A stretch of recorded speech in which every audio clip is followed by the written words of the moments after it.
L'argent. L'argent. L'argent, j'ai envie de dire, c'est le mot le plus populaire de l'humanité. Qu'importe votre langue. Qu'importe votre langue. L'argent, c'est un mot qui interpelle tout le monde. L'argent. Que vous soyez un Anglais, que vous soyez un Allemand, que vous soyez un Africain, que vous soyez de n'importe quelle obédience religieuse, lorsqu'on dit l'argent, tout le monde s'arrête et essaye de comprendre qu'est-ce qui se passe, où est l'argent, comment obtenir plus d'argent. La preuve, c'est qu'il n'y a aucune activité que nous menons sans que l'argent n'intervienne directement ou indirectement. Il n'y a pas une activité qui existe sans que l'argent n'intervienne. Aucune activité n'existe sans que l'argent n'intervienne directement ou indirectement. Si vous êtes religieux, l'argent intervient. Si vous êtes politicien, l'argent intervient. Si vous êtes économiste, industriel, élève, parent, qu'importe ce que vous faites, l'argent intervient violemment dans votre vie. Mais le problème avec l'argent, c'est que lorsque je dis que l'argent intervient, ça peut intervenir de manière favorable ou défavorable. Ça veut dire, ça peut intervenir en vous martyrisant parce que vous manquez d'argent. Ça fait en sorte qu'on vous méprise au quotidien. Ça fait en sorte qu'on vous torture. Ça fait en sorte que les gens vous traitent avec tellement de condescendance. Ça fait en sorte que les gens se disent, mais ce gars, il ne vaut rien. Ou alors, ça peut vous influencer de manière favorable. C'est-à-dire que vous avez une situation financière qui vous permet de vous épanouir, qui vous permet de voyager, qui vous permet de vous faire plaisir. Et en réalité, dans la vie, nous sommes toujours dans cette balance-là. Est-ce que je suis dans la dimension favorable ou dans la dimension défavorable de cet outil puissant qu'est l'argent? Parce que je vais vous partager mon expérience personnelle. Moi aussi, j'ai eu à expérimenter les deux côtés de la balance. C'est-à-dire le côté où l'argent vous est favorable et le côté où l'argent vous est totalement défavorable. Ça veut dire que vous vous retrouvez dans des situations où vous vous demandez est-ce que mourir ne serait pas la solution? Parce que chaque fois qu'on voit les gens se suicider, on se dit non, moi je ne peux pas le faire, c'est impossible. Moi, la manière dont la vie est belle là, moi je me suicide. C'est parce qu'il y a peut-être certaines situations qui ne sont pas encore arrivées dans votre vie. C'est pour ça que vous êtes condescendant vis-à-vis de l'action qu'on ne peut pas encourager, bien évidemment, que les autres ont eu à poser. L'argent. L'argent. J'aime souvent dire qu'il faut prononcer ce mot au moins 23 fois par jour, même inconsciemment, pour que ça vous pousse à comprendre qu'en réalité, si vous n'avez pas d'argent, ce sera très grave. Quand je dis avoir de l'argent, ce n'est pas forcément être milliardaire. Non. Chacun a son référentiel, chacun a ses objectifs, chacun sait exactement ce qu'il veut atteindre. Et vous n'avez pas forcément d'avoir des milliards pour être heureux ou alors pour être dans la partie de la balance dans laquelle l'argent vous est favorable. Pas forcément. Mais ce que je voudrais faire comprendre, c'est le fait que l'argent, c'est... L'argent, c'est tout. Ça peut être choquant. L'argent, c'est tout. L'argent, c'est tout en réalité. Parce que j'ai envie de dire, qu'est-ce que vous allez faire? Qu'est-ce que vous pouvez faire sans argent? Qu'est-ce que vous pouvez faire si vous n'avez pas d'argent? Moi, je me rappelle une fois, je menais mes projets naturellement. Quand je venais de sortir médecin, je travaillais dans les hôpitaux, j'effectuais des gardes, je gagnais un peu d'argent et je décidais de l'investir dans mes projets. À un moment donné, ça ne fonctionnait plus parce que j'avais besoin de plus d'argent. J'avais des objectifs plus élevés et l'argent que j'investissais ne suffisait plus pour atteindre ces objectifs. Donc, il était question de trouver d'autres personnes avec qui on va se mettre ensemble, on va travailler. Bon, lorsqu'on est encore à petite échelle, ça ne dérange pas. On avance, on est tout content, c'est tranquille. Mais quand on commence à atteindre des paliers beaucoup plus élevés, ça devient très complexe. Moi, je ne vais jamais oublier la période qui allait entre fin 2019 et 2020. Pourquoi? Parce que c'est une période durant laquelle j'ai décidé de passer à un autre niveau. Je faisais des investissements un peu faibles. J'avais des collaborateurs avec qui, parfois, on décidait de se dire, OK, voilà un projet de 10 millions, faisons ça ensemble, chacun donne ce qu'il a. Après, on est passé à des paliers un peu plus élevés, 15 millions, 20 millions. Jusqu'à ce qu'en fin 2019, je décide de passer à un palier plus élevé. Et là, c'était sans le... J'ai envie de dire, il y a beaucoup de personnes qui ont refusé de m'accompagner, qui m'ont dit, gars, ce que tu es en train de faire là, je trouve que c'est dangereux. Moi, je ne veux pas t'accompagner dans ce type de projet-là. Moi, je veux préserver ma sécurité, mon intégrité et surtout, j'ai peur qu'un jour m'appelle, on commence à me créer des problèmes. Et je leur ai dit, OK, si vous avez peur, moi, je vais y aller. Donc, j'ai décidé d'aller dans un projet d'une envergure un peu plus importante, de plus de 50 millions, tout seul. Quand je dis tout seul, ça veut pas dire que je travaille seul, mais tout seul, ça veut dire que c'est moi seul qui prenais l'engagement de la réussite ou de l'échec de ce projet. Ça veut dire que si ça ne fonctionnait pas, j'étais aussi le seul et l'unique responsable qui devait assurer toutes les casses. Je m'engage donc dans le projet et comme plusieurs projets antérieurs, ça ne fonctionne pas comme j'ai prévu. Ça veut dire je n'arrive pas à atteindre l'objectif qu'il fallait. Et je me retrouve dans l'indemne, comme on dit au Cameroun. Et là, je m'assois, je me pose des questions. Comment faire? Comment faire pour pallier à ça? J'ai réussi à trouver une solution. Sauf que ma solution, pour pouvoir l'implémenter, il fallait minimum 2 mois. Et là, nous sommes déjà en décembre 2019. Il fallait 2 mois pour implémenter ma solution. Donc, je devais l'implémenter autour de février ou début mars 2020. Je travaille mes stratégies, j'investis beaucoup d'argent, je prends encore plus de risques pour pouvoir atteindre l'objectif que je veux atteindre. Et étant donné qu'il y avait des personnes qui s'étaient engagées financièrement, il fallait pouvoir les satisfaire. Et je ne vous souhaite pas d'être quelqu'un de faible émotionnellement parce que vous ne pouvez pas tenir dans ce type de situation. Lorsqu'il y a des gens qui vous appellent tous les jours et qui vous disent vraiment, Claudel, ça se passe comment? Quand quelqu'un vous appelle, vous ne savez pas s'il veut savoir si vous allez bien ou alors s'il veut créer des problèmes tout simplement. Et moi, je décide donc de mettre sur pied mes stratégies. Et là, je ne peux pas pleurer. On ne pleure pas. L'entrepreneur ne pleure pas. J'ai envie de dire, le seul moyen de pleurer, c'est de s'asseoir et d'améliorer vos stratégies, d'atteindre des résultats plus élevés. C'est comme ça qu'on pleure. Il n'est pas question de vous asseoir, pleurer, le monde ne m'aime pas, les gens ne m'aiment pas. Pourquoi vous voulez qu'on vous aime? On n'aime pas Dieu, on n'aime pas Jésus, on insulte Mahomet tous les jours. Vous voulez qu'on vous aime? Qui êtes-vous? Donc je m'assois et je mets sur pied mes stratégies. Et j'avais réussi à trouver la meilleure stratégie qui devait me permettre d'atteindre mon objectif. Sauf que je n'avais pas prévu les contingences externes. Parce qu'en fin 2019, si vous vous rappelez bien, c'est à ce moment qu'on commence à parler de la Covid. En Chine, en Europe, ça commence petit à petit aux États-Unis. Mais bon, moi, à ce moment, je me dis, ça ne me concerne pas moi, ce sont les autres. Janvier, c'est tranquille. Début février, les stratégies commencent à devenir intéressantes parce que là, je commence déjà à voir exactement ce que je dois faire. Je commence même à avoir des premiers résultats. Et je suis confiant du fait que, au plus tard dans 2-3 mois, j'atteins mon objectif et puis je vais réussir à satisfaire toutes les personnes dont je suis redevable.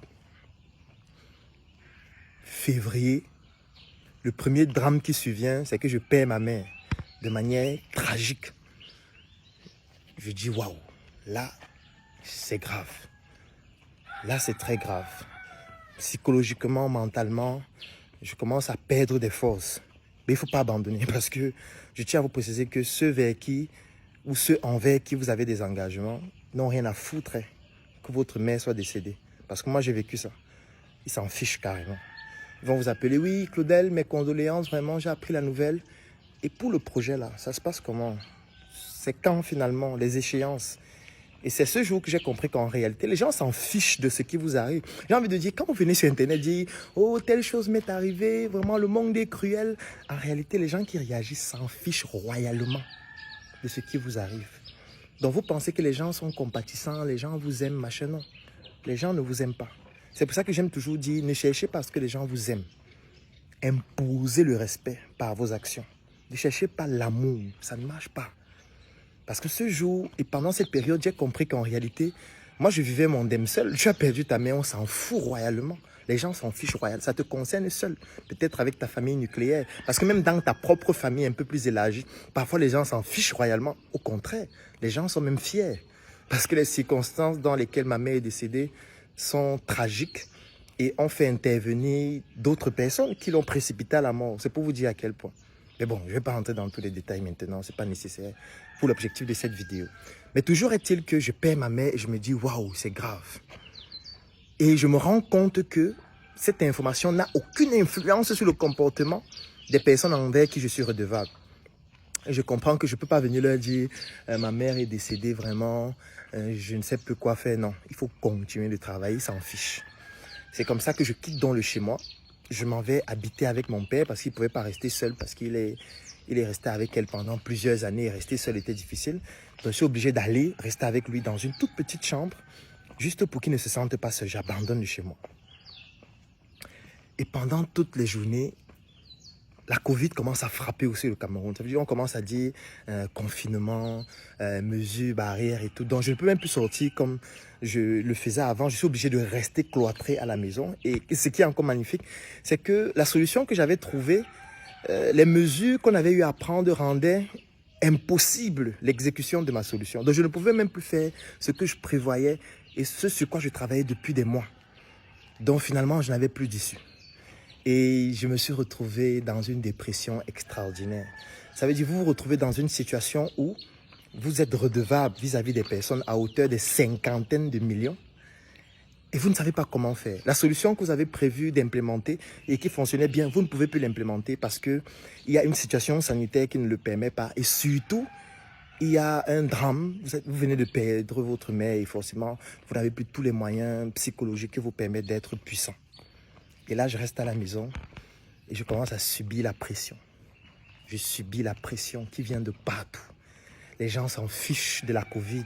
Les gens vont t'appeler, oui, Claudel, vraiment la Covid là, au Cameroun, c'est difficile. Hein? Mais on fait donc comment? Le projet, ça se passe comment? Les échéances, donc, j'espère que ça va être respecté. Parce que moi aussi, j'ai des engagements. Moi aussi, j'ai mon business et tout ça. Et là, j'ai commencé à comprendre que je ne pouvais compter que sur moi-même. Et chaque jour, je déprimais. Je déprimais en souriant, je déprimais en publiant des photos sur Internet où je suis en train de rire. Je déprimais en causant avec mes voisins, avec ma famille. Je déprimais en réalité parce que je ne savais plus quoi faire. Mais au moins, je continuais de réfléchir parce que je me disais, il faut que je trouve une solution. Je ne veux pas pleurer. Je ne veux pas me mettre en train de supplier les gens. Et ce jour, je me suis rappelé que j'étais un maniaque des données. Je me suis rappelé que j'ai plus de 4 disques durs de plus de 2 Tera chacun qui sont pleins de données, pleins de vidéos, pleins d'informations, pleins de conférences que j'ai déjà eu organisées et tout ça. Et un jour, je me suis assis et je me suis dit, pourquoi ne pas exploiter ces données qui sont dans mes disques durs? Et c'est là où je me dis, d'accord, je vais donc tout donner en ligne. Et voilà, je vais faire le tout pour le tout. Et si ça fonctionne, ça fonctionne. Si ça ne fonctionne pas, j'aurai tout perdu. C'est ainsi que je prends toutes les dernières économies que j'avais et je décide d'investir ces économies afin de pouvoir mettre en valeur toutes les informations que j'avais dans mes disques durs. Ces informations étaient des formations, parfois que je filmais et sur lesquelles je n'avais jamais communiqué. Ça pouvait parfois être des cours, ça pouvait être des livres sur lesquels je travaillais mais que je n'avais jamais pu terminer, etc.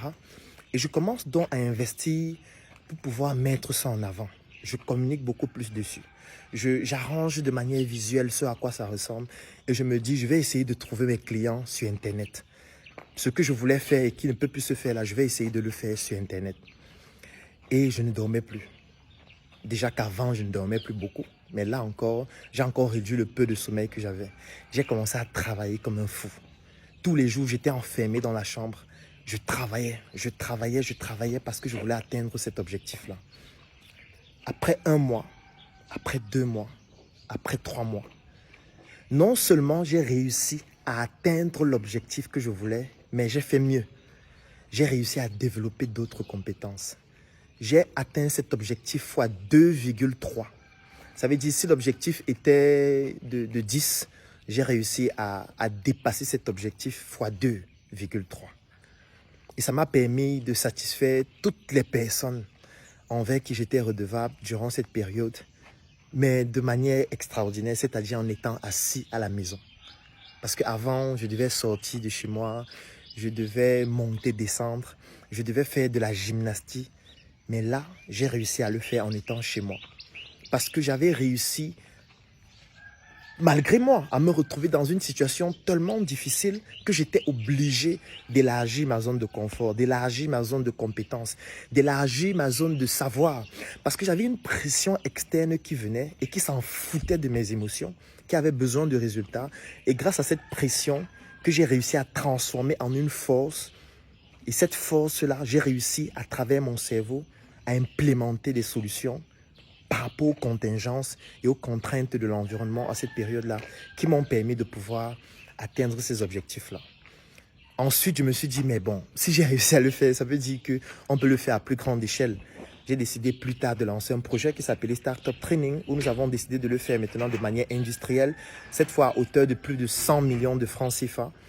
Et c'est comme ça que nous avons réussi à développer de nouvelles techniques, de nouvelles manières de gagner de l'argent, de nouvelles manières de pouvoir atteindre des objectifs de manière efficiente cette fois, c'est-à-dire en dépensant très peu de temps et très peu d'argent.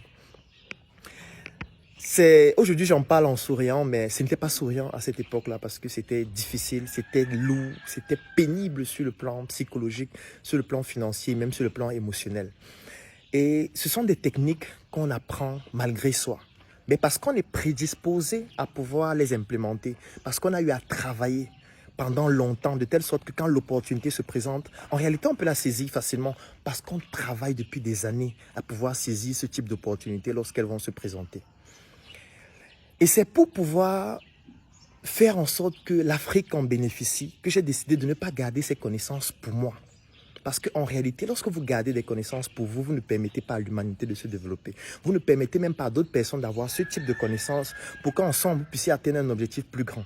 Parce que l'objectif que nous avons atteint après, cette fois, je ne le faisais plus seul. J'ai permis à d'autres personnes de comprendre comment ça se passe. Et on a réussi à le faire ensemble pour atteindre un objectif qui était encore cette fois beaucoup plus élevé. Là, on parle déjà des chiffres qui avoisinent le milliard de francs. Alors, ce qui se passe, c'est que moi, j'ai décidé de partager mes connaissances. Pas parce que je suis le meilleur, pas parce que je suis le plus intelligent, pas parce que je suis le seul à connaître, pas parce que je suis prétentieux, non.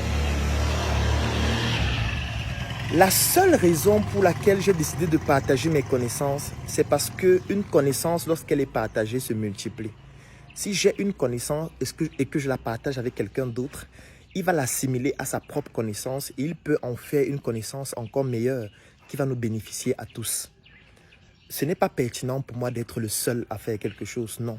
C'est pertinent que nous soyons 10 à le faire parce que nous allons le faire de 10 manières différentes parce que nous n'avons pas le même référentiel à la base. Et en le faisant de 10 manières différentes, nous allons être plus performants de manière différente et nous allons nous en inspirer et nous ferions encore mieux de nous mettre ensemble. C'est pour ça que nous avons décidé de créer la Startup Group SA, dont je suis le président du conseil d'administration, qui est dans cette société anonyme qui réunit dans plusieurs expertises, dans plusieurs domaines d'activité pour atteindre des objectifs encore plus élevés. Et nous nous sommes dit que nous ne pouvons pas rester restreints dans notre environnement immédiat afin de pouvoir le faire.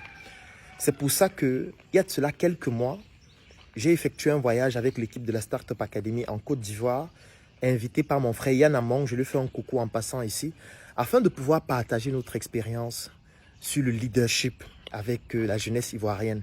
C'était un événement qui a réuni plus de 450 personnes. C'était une réussite phénoménale. Et je tiens encore un coup de chapeau à toute l'équipe d'organisation de Wakanda Academy. Et nous avons décidé de remettre ça au mois de juillet. Parce qu'en réalité, du 9 au 10 juillet va se dérouler en Côte d'Ivoire un événement que nous avons décidé d'appeler la CIFA. La CIFA qui est dans le sommet de l'indépendance financière africaine.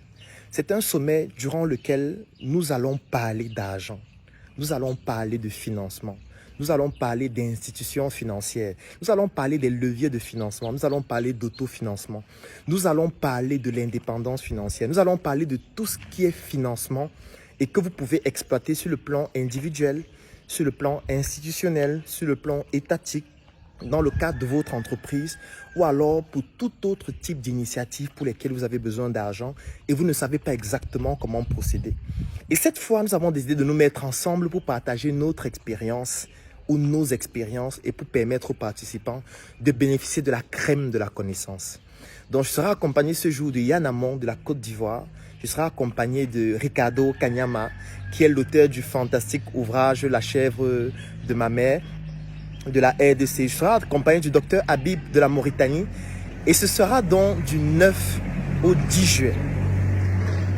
Du 9 au 10 juillet en Côte d'Ivoire, nous allons remettre ça durant le CIFA. Alors, bien évidemment, c'est un événement que je recommande à tous les Ivoiriens et à toutes les personnes qui ont la possibilité de se retrouver en Côte d'Ivoire le 9 et le 10 juillet. Et c'est un événement qui est aussi ouvert à toute l'équipe de la Startup Academy qui va donc m'accompagner durant ce voyage où nous allons aller partager l'expérience de la Startup Academy en ce qui concerne le financement globalement et les institutions financières, les leviers de financement, l'autofinancement. Donc, rendez-vous en Côte d'Ivoire le 9 et le 10 juillet pour le CIFA avec une équipe formidable de la Wakanda Academy avec son cofondateur Yann Amon. Passez une très bonne journée et rendez-vous en Côte d'Ivoire dans quelques jours.